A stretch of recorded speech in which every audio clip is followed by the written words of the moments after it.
안녕하세요. 부동산에 관한 한 여러분의 베프가 되고 싶은 공인중개사 김혜주입니다. 네, 오늘은 전세 계약 시 납세 증명서를 꼭 확인하세요 하는 주제로 안내를 해드리려고 합니다. 요즘 막 전세 사기, 깡통 전세 사건이 너무나 많잖아요. 너무나 많아서 전세 계약하기 불안하다, 이제 월세로 살아야 되겠다 이런 분들도 많아요. 그런데 월세도 또 너무 부담이 되니까 어쩔 수 없이 전세 계약을 하게 된다면 그러면 어떤 것을 확인해서 내 보증금을 보호할 수 있을까? 그 내용을 알려드리려고 합니다. 그래서 임차인을 보호하기 위해서 지금 정부에서는 이번에 주택임대차보호법도 개정을 했고 또 국세징수법도 개정을 했어요. 임차인을 보호하는 쪽으로. 그래서 주택임대차보호법이 개정된 내용은 지난번 영상에서 알려드렸고 그걸 참고하시면 되겠고요. 오늘은 국세징수법이 어떻게 개정이 돼서 임차인을 보호하게 됐는지 그 내용 알려드리고 어떻게 활용하시는지도 알려드리겠습니다. 전세 계약 시 꼭 확인해야 할 서류와 꼭 확인해야 할 내용 알려드리겠습니다. 전세 계약 시는 꼭 이 세 가지 확인해야 됩니다. 먼저 등기부 등본이죠. 등기부 등본이 기본입니다. 등기부 등본을 떼셔서 선순위 근저당이나 이런 이제 제한 물건이 없는지를 확인하셔야 되는 겁니다. 그러니까 등기부 등본이 깨끗해야 전세 계약 들어가는 거예요. 그리고 등기부 등본은 한 번만 떼는 게 아니라 계약하기 전에 떼시고 잔금 치기 전에도 떼시는 겁니다. 그러니까 큰 돈이 들어가기 전에는 항상 등기부 등본을 다시 발급하셔서 그 사이에 또 무슨 일이 없었는지를 확인하시고 돈을 넣는 거예요. 그리고 두 번째로 납세 증명서를 열람하는 겁니다. 그러니까 국세 증명서와 지방세 증명서 두 가지로 받을 수가 있을 텐데 이 둘 다 확인하세요. 납세 증명서를 열람하는 게 왜 중요한가 하면 납세 증명서를 떼서 이제 만약 그 사람이 체납된 세금이 있다면 그 사람은 위험한 사람이죠. 지금 재정 상태가 위험한 사람이기 때문에 그 집에 들어가면 안 되고 또 하나는 등기부 등본상에는 이제 내가 이제 깨끗한 걸 보고 들어갔어요. 들어갔는데 내 후순위로 만약에 국세청에서 압류가 들어왔다. 세금 체납 때문에 그러면 나보다 후순위라고 안심할 수가 없다는 거죠. 이 압류는 나보다 후순위로 들어왔지만 국세는 발생 기일이 언젠가가 중요해요. 만약에 체납이 뭐 6개월 이상 돼서 압류가 들어왔다면 6개월 전 그 세금이 부과된 날짜가 발생 기일이 되는 거거든요.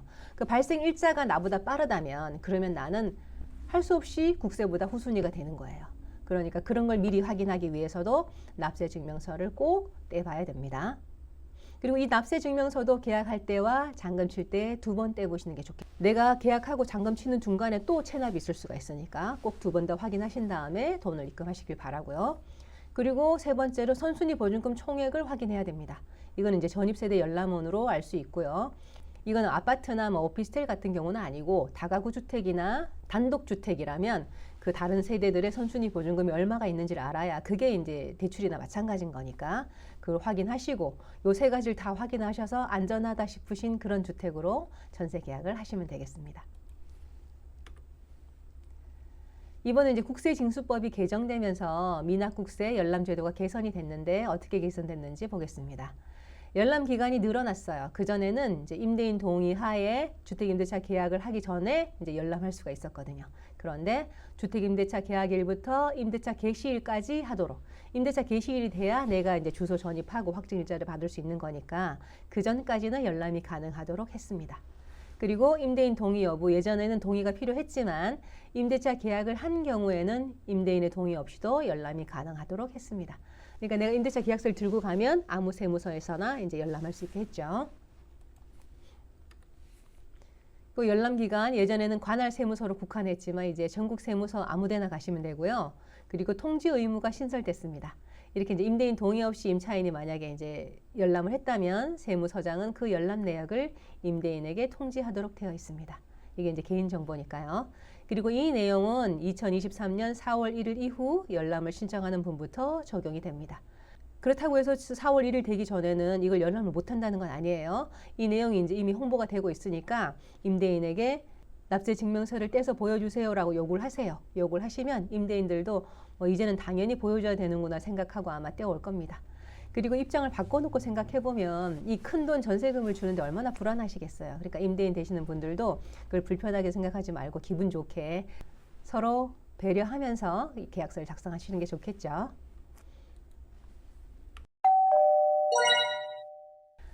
네, 오늘 이렇게 전세 계약 시 납세 증명서를 꼭 확인하세요. 왜 확인해야 되는지, 어떻게 확인하는지를 이제 알려드렸습니다. 그러니까 누가 나를 속이려고 만약에 사기 치는 사람들이 속이려고 작정하고 덤비면 사실 그걸 피하기가 쉽지는 않아요. 일반 사람들은 쉽지는 않은데 대다수의 경우는 그런 이제 사기꾼은 아니잖아요. 그러니까 내가 할 수 있는 최소한의 장치를 해놓으면 그럼 훨씬 더 안전하게 내 보증금을 보호할 수 있어요. 그러니까 그 세 가지 등기부 등본과 납세증명서 그리고 다가구나 단독이라면 전입세대 열람원 떼서 보증금 총액 확인하는 거 요것만 하셔도 훨씬 더 안전한 전세 계약이 됩니다. 네, 오늘 내용이 여러분께 도움이 되셨길 바라고요. 도움이 되셨다면 구독과 좋아요 부탁드립니다. 지금까지 여러분의 부동산 베프 공인중개사 김혜지였습니다. 감사합니다.